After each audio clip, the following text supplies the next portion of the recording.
Обгоревшие стены, вещи, сломанная техника и едкий запах гари. На когда-то уютную и светлую квартиру теперь и без слез не взглянешь, рассказывает Фариза Хулагова. Пожар, случившийся здесь 2 месяца назад, сжег почти все имущество. Что удивительно, по словам хозяев, в огне чудом уцелели несколько коранов, хранившихся в шкафу. 6 числа в июне месяце произошел пожар.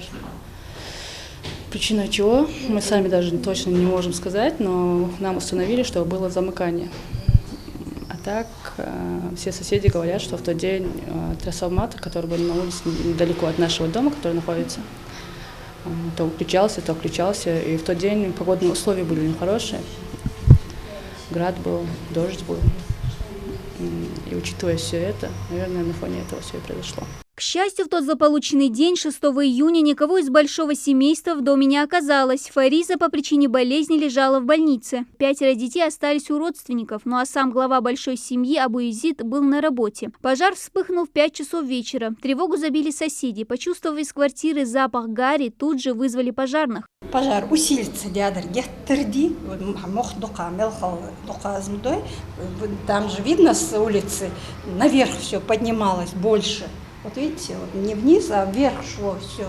Главное, что никто из домочадцев и соседей не пострадал, отмечают хозяева дома. Уже 2 месяца семья живет у родственников. На просьбу помощи от погорельцев откликнулся аппарат уполномоченного по правам ребенка. В семье 5 детей, и 1 ребенок является инвалидом с детства.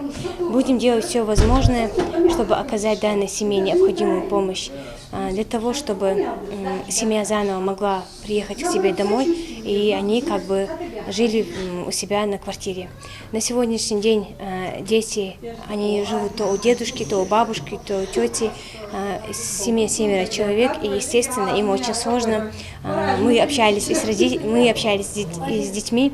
Дети, конечно, хотят видеть одного родителя, второго родителя, так как они как бы раскидали их по всем родственникам. Ущерб, причиненный пожаром, по словам хозяйки, оценивается почти в 3 миллиона. Зная, что такую сумму они не потянут, она обращалась за помощью в самые разные инстанции, в их числе и местная администрация. По словам сотрудника администрации, в бюджете средств, предназначенных на оказание помощи погорельцам, нет. Но предпринять кое-какие шаги для помощи пострадавшим местные власти все же постараются. Постараемся им помочь.